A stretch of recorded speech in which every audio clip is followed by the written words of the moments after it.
The Straitjacketed Soul.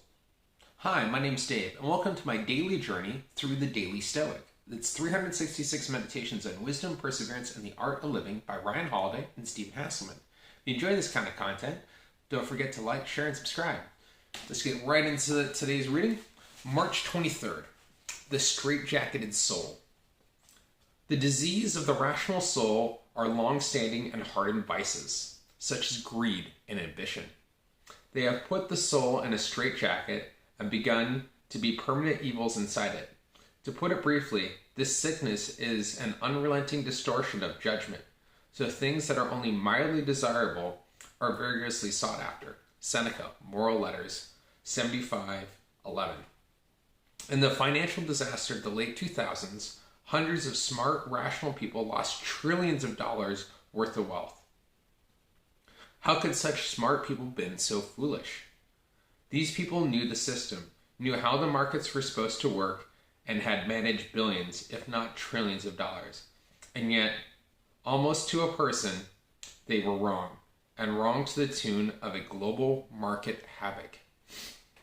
It's not hard to look at the situation and understand that greed was some part of the problem. Greed is what led people to create complex markets that no one understood and hoped in the hope of making a quick buck. Greed caused other people to make trades on strange pools of debt. Greed prevented anyone from calling out the situation for what it was, a house of cards waiting for the slightest breeze to knock it all down.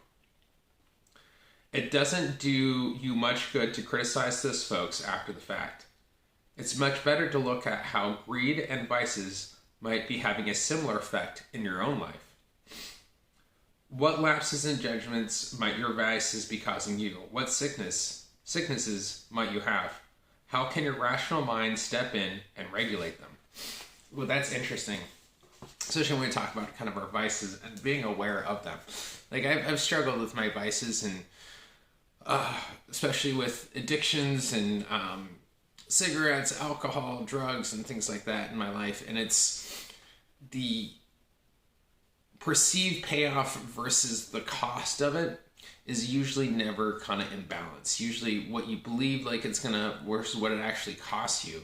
It's usually costs you a lot more. And as Seneca was saying there, it really it erodes your judgment, because without that, when you allow those kind of vices to, well, that's just how I am, then you've allowed them to continue to seep in and continue the seven deadly sins like gluttony, greed. I can't remember them all, but you know what I mean? Like, it's coming through that and recognizing, like, okay, taking a step back and like, all right, is this really for my better good, right? Like, is smoking really going to help me in the long run? No, right? Like, it's going to cause me more health problems, cause more issues for that for that five, and the addictive behavior of it, like, right? And then it's just for the 2 seconds of joy. Yet if you could remove that, you'd be able to have a larger amount of joy, right? Or once, especially getting over like an alcohol addiction or a drug, you're used to craving that big highs, but you start to recognize the highs of life because you're no longer blocking out your emotions. You're able to actually really kind of feel through it. So letting your vices go, so it no longer straitjackets your soul, your heart, your mind. So you're no longer being controlled by, it's about control if you think about it, like, because then are you in control, or are these like vices and these kind of addictions in control?